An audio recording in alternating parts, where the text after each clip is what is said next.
This is Erkan Ali. Hi everyone. Where are we?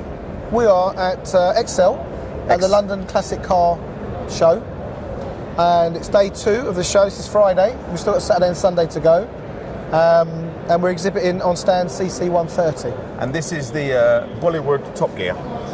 Hello everybody. I'm not into classic cars. I'm not into cars. You don't even like cars. Why are you at a car I'm show? not even a petrol head. Shall I tell you why you're here? Why am I here? Because you asked you to come here. Erkan asked me to come and just have a chat. We've got the camera set up and we're going to just see where this goes. And why do people fascinated by cars? I think cars symbolise freedom, adventure, mobility. You know, literally, you know, imagine how life was before motorised, you know, the internal combustion engine. It was horses. Horses, or you had to walk. Maybe you could get a ticket for a train or a stagecoach. Things took a long time, and you couldn't do what you wanted to do when you wanted to do it. So I think what cars did is they gave ordinary people the ability to move around at their own leisure, convenience. Yeah. Make it light-hearted. So you're going to be like... Make it light-hearted. You're whispering, but the mic's like there. I know, I'll make it light-hearted, right? We're not going to go all serious mode here, right? Okay. This guy, when I first started, like cars, music, you love music? I love music. Gadgets, cars. You sold it all?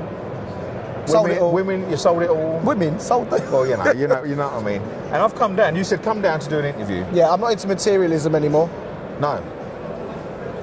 But if I'm I love well-made things. I love well-proportioned things. I love things that fulfil their the reason they exist. If you design a can opener, make it a can opener that's going to last for 20 years. That makes you go, wow. Yeah. I tell you what, I'm not into cars, but when I come here, there's a few cars, like here behind us, I don't know if you can see it. What's that car? What's that motor? It's a Corvette. There's a Sierra here. I used to have a Sierra. XR4i. I thought it was the bee's knees. Worth a few quid now. It is worth a few quid. And then there's a supercar there. What's that one there? That's a Lamborghini Gallardo. Lamborghini Gallardo. Heavily modified. So this symbolises freedom. But I think that's what people loved about them at the beginning.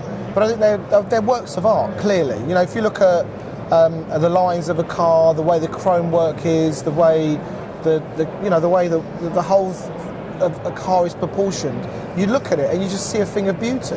Even static, you can appreciate it for a work of art. And when walking around, you can see that. You can see, wow, do you know what? And I know there's a couple of my cousins, I'm going to take some photos, and my brother-in-law, they'll be like, wow, this is like, they love that classic. But I never, you know, when they're the old Ford Escort and the classic sort of, it never really captured my eye. I didn't really get into it. I think I think you've got a good point there, because the problem was those were the cars of our time, and they were everywhere.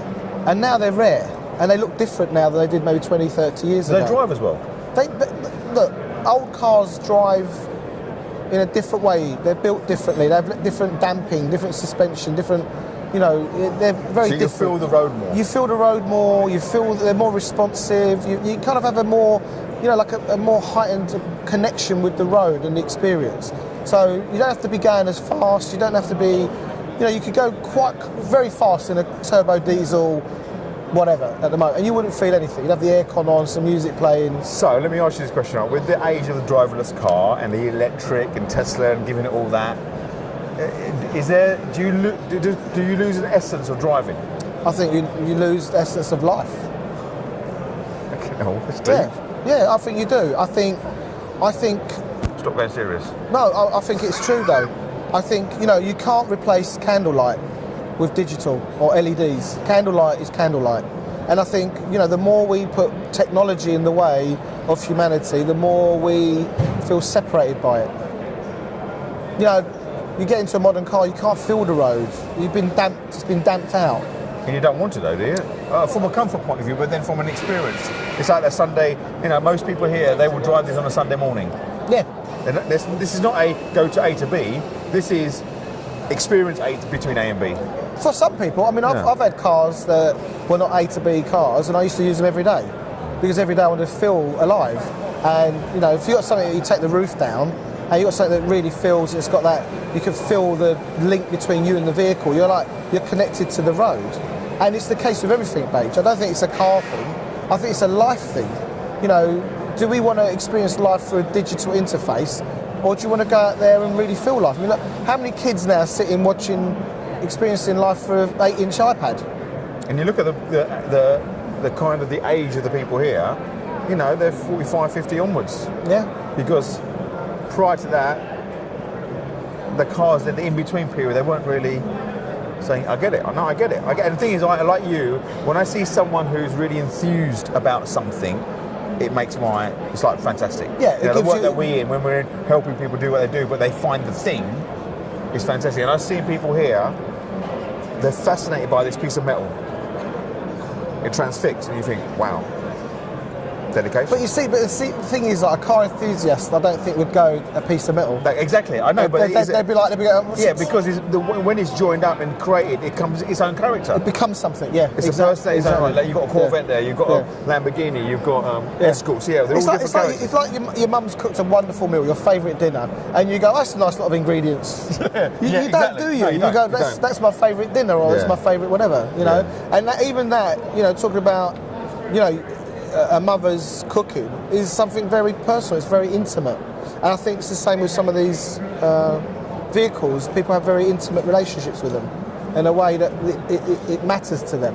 They're almost like they're preserving something for posterity. You know, those cars will never be made like that ever again. Well, you wouldn't. One, it's not cost effective. No. It's not environmentally friendly. It's probably unsafe.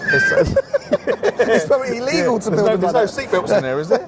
There's no, what seatbelt? What are you talking about? ABS? The click clunk. It's not a seatbelt. It's the engine. Yeah. So it's like if you look at a work of art, once it's been made and that era's over, it's gone, and that's why it becomes, I think, interesting for people and becomes collectible.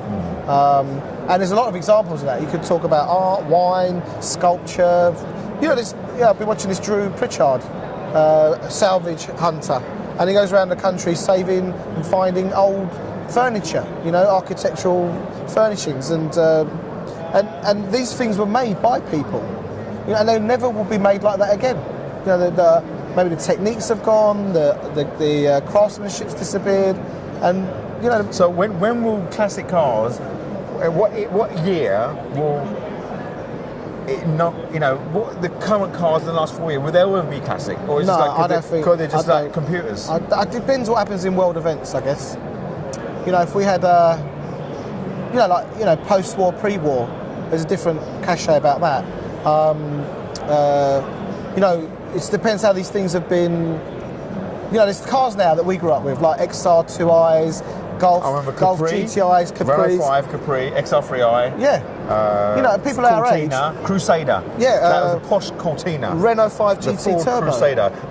When it came advert on TV, the Crusader, I thought, if we get that car, we're perfect. That's it. And we got a Rover. Which is also collectible. What Rover? I can't remember what it was, but it was SDI. Whatever. No, I can't. There's a Rover stand over there. Got loads of Rover SDIs. Yeah, the Renault 5, with Renault Laguna, Sierra, Rover. What else did my dad have? I then eventually got the Mercedes. And when we got the Mercedes, Asian were made it. That's it. You're done. Merc. Turks as well. It's classic Merc, but it's massive. Yeah, here. The inside, it's like the back seat's one big seat. Yeah. It's not like the thing. There's no armrest. So we're not talking cars, are we? What else are we going to talk about? Don't know. What do you want to talk about? You're about to buy a house. Yeah. Do you want to talk about that? Don't know. So I'm in the process of buying a house. I've made an offer, and we're waiting for the mortgage to get stamped so we can proceed. So we're waiting on that. That's the system, Any isn't it? day now, you know. I think at the moment the mortgage, I've been told a lot of mortgages are getting turned down, and that's probably a bit worrying. Why suddenly a lot of mortgages are getting turned Because down? eventually all the houses will be bought through cryptocurrency. You think so? So you was at a cryptocurrency event last night? Well, it was ICO, which our ignorance is gonna throw through here. Yeah, because we don't. Initial coin offering. Yeah. It's like an IPO. So you create a coin that you use that to raise finance for whatever.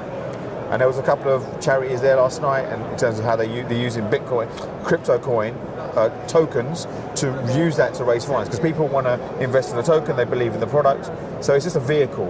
And it's if you imagine the 24-hour clock, you're about 3 minutes past midnight. It's early doors. Going back to the classic car thing, the other thing that's happened with classic cars, and there are other items like this that are going up in value because there's, people can't earn any money, interest on their money in the bank because money's been, it's been, So are these classic cars assets? Yes. Appreciating assets? Yes. In fact, I met a guy today and he helps people finance classic cars and race cars. And he said he can offer people payment plans on classic cars up to 10 years because they will not go down in value. At what point does he appreciate and not depreciate an old car? I don't know. I don't know how to answer that. Is it more about model? Is it more of a rarity? Right. So, for example, one of our friends has got a Lamborghini Valentino Balboni. So Valentino Balboni was a test driver for Lamborghini for a long time. When he retired, they did this special edition, rear-wheel drive only. A lot of the Lambos are four-wheel drive, and people crashed them. And they never made very good, people didn't really want them. But now they're really collectible because there's not many around. Right. And the ones that were around, they didn't sell many, and those have been crashed. So now they're really ultra rare. So I think things become interesting, just like anything, becomes rare. I guess, again, a lot of art is made valuable by who says this is valuable now. And different models, it's funny, in a range, you get different cars just seem to get investors, confidence. Because I guess, the other line I heard from Drew Pritchard, actually, I quote him, he said, there's this joke about if three antique dealers land on a desert island and a chair, they'll all make a living. Because all they do is pass it around. I buy it for 50, sell it to him for 60, or sell it to him for 70. And I think a lot of that happens in this. But I think rarity and money. So there's a lot. There are people that have a huge amount of money, a lot more than they need. So what do you do with it? You're not going to get anything, put it into the bank. You might as well buy something you're interested in, keep it 5 years, sell it, and you're not going to get that kind of return in a bank or relatively risk free. And you'll probably know what you're looking at as well. You don't want to buy something that you think, like an old car. You've got to know your stuff. I think you should always buy something you like. Yeah. Because then at least you can enjoy it, even if it goes up or down. Yeah, absolutely. So what are you aiming to achieve here? So we came with really four main strategies for the show. One, to raise our profile, so to get known by as many people in the trade in the environment. Two, network. That's raise profile, network, data capture, build up some data, make contacts with, if you like, our public, and also create content. So this was a really important part of it. And that's why I asked you to come down, is to just come along for great content. So although this isn't great content, you can fast forward some of it. It's quite interesting. It's really good. Yeah, so that's great. Superb. Great. Let me ask you a question, right? Go on. So, and there'll be quite a few people that watch some of these videos that will know me from B Collaboration, my coaching background, and they'd have no idea that I'm involved in cars to this extent. What do you make of my involvement or my passion in other things that have got nothing to do with that other stuff, and they are completely different? It's refreshing. Because if you haven't got passions elsewhere, it'd be quite boring, wouldn't it? Yeah. Otherwise, things with PD and all that sort of stuff is, where do you take that? Yeah, you've got to take it to your project. It's all really well being, PD, personal development. But you've got to take that somewhere. So one of the things that I'm looking to prove out with the Auto Oasis group is how the art and practice of collaboration commercially can be highly viable. You can create opportunities that you couldn't do on your own. I couldn't do Auto Oasis without the people that are involved in it. I couldn't do it on my own. I couldn't fund it. I wouldn't have the skill sets. I wouldn't have the assets. I couldn't do it. And they couldn't do it without some essential ingredients. So what we've done is we've created a way of working together, a collaborative way that allows people to achieve things they could never have done on their own. What I found is when we're all singing on the same hymn sheet or we're going in the same direction, it becomes like some kind of big fun game. Like we're all enjoying it, we're all playing full out. Well, if you think about stretching ourselves. If you think about what people want, right, when they go in any career, they want to be part of something that gets them here, right? Yeah. And if they can earn a living or get some dollar out of it as well, then so be it. Most people go for the dollar and then forget about the heart stuff. Totally. So with collaboration partnerships, meeting of minds, whatever you want to call it, the semantics is, if you can find that, then fantastic. Yeah. Where people go is it's not possible, so they get a job. Or they do this. Yeah. And then they come here, take a day off and come here. Or they try and do it all on their own. So that's part of what, when I talk about creating game-changing impact, it's about, well, no, you've got to work together, understand your strengths and collaborate, partner, but enroll people in to your thing. You know, I was in a couple of meetings this morning with a couple of guys who are doing fantastic things, but, you know, I'm not going to them to ask you for anything except support and collaboration and partnerships, and that's it. And they're only going to do it, not if what's in it for them from a cash point of view, but from a point, do you know what, yeah, I believe in that thing, how can we make it work? Yeah. I mean, I found a fantastic. I've been looking for old interviews lately, like 1970s interviews, old interviews. Not I found with me. Oliver Reed, and I found okay. all sorts of old people. I found this other interview with a guy called Mark Levinson, and Mark Levinson is very well known in the hi-fi world, and he was very well known for the preamplifiers he made in the early days, and then he brought this kind of military-grade build quality to hi-fi equipment, and he's been very well known for it. And there's this interview with him, I think it might have been early 80s.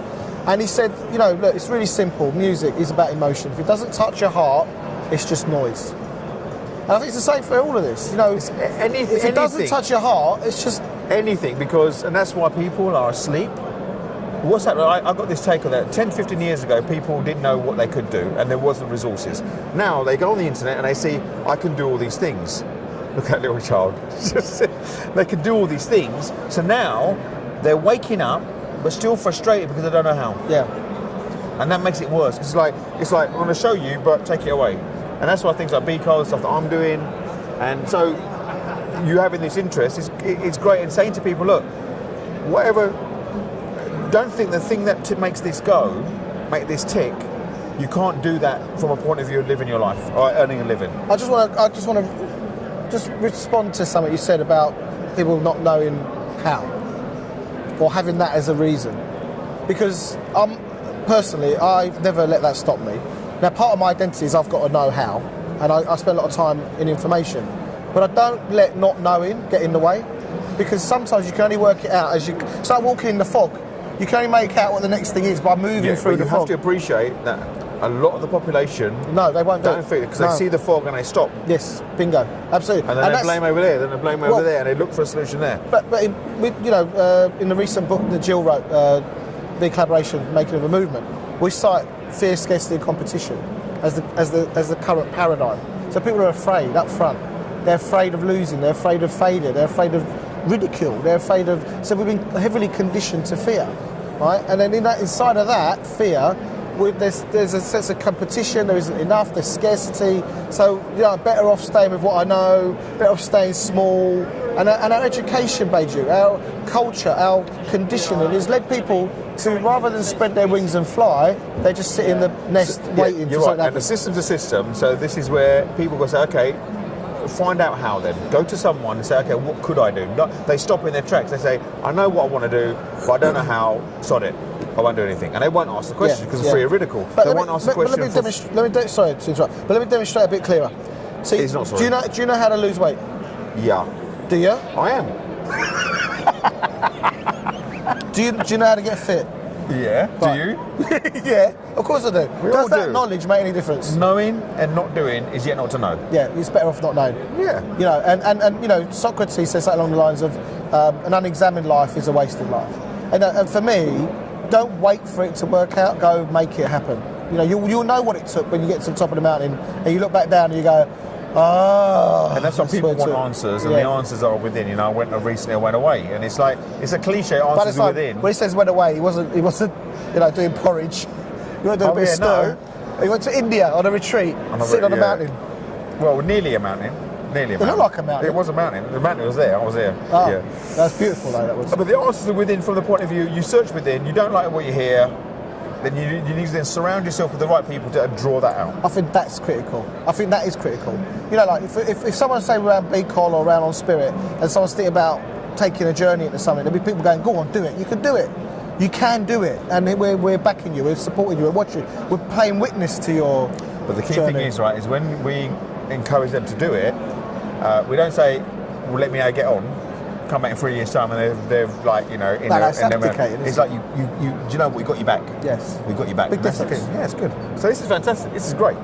So when you first turned up, I went bloody expensive car park. how much is it? It's 50 quid an hour. Yeah. What's going on here? It's 50 It's like quid we an hour. parked downstairs to come to another. But no, joking aside, if you like this game, it's fantastic. I'm not a motorhead, I'm not a car thing, but I can appreciate the beauty, and I will be. But hold on, we've got you lined up for a track day when I do my next one. Yes. Are you going to come? I'm going to take you out on track. Yes. I'm going to win it. 84 pieces 84 pieces. on that little thing, the competition. Yeah. Oh, right. So you get. That sounds good. No, but next time we go track day, Yeah. you're going to come. Definitely. And we'll do a little video of you in the car. Do a little video. We'll do all that. We have a helmet on. All right. Okay. Whatever. Okay. Anything else you want to say? Anything else you No, want that's to talk great. about? Part 2 maybe later. Part 2 maybe later. Yeah. So listen, man, I love having you here. Well done. I love having I know you it's here. not like easy just to drop you whatever to come to All right, Excel, all right. but you're I'm gonna here. have a walk around and Yeah. You staying around for a bit? I'll be around for a bit. Brilliant. Okay, well, that's been Baiju Solanki and myself, Erkan Ali, on the Journey of Possibility podcast at the London Classic Car Show. Bollywood Top Gear. Bollywood Top Gear. Which one are you? It is very fast car. He's taking a piss now, isn't he? Hang on, which one are you? Clarkson? No, we're starting a whole new genre. All right. Okay. And we are the originals. Cool. See ya. Bye. Bye.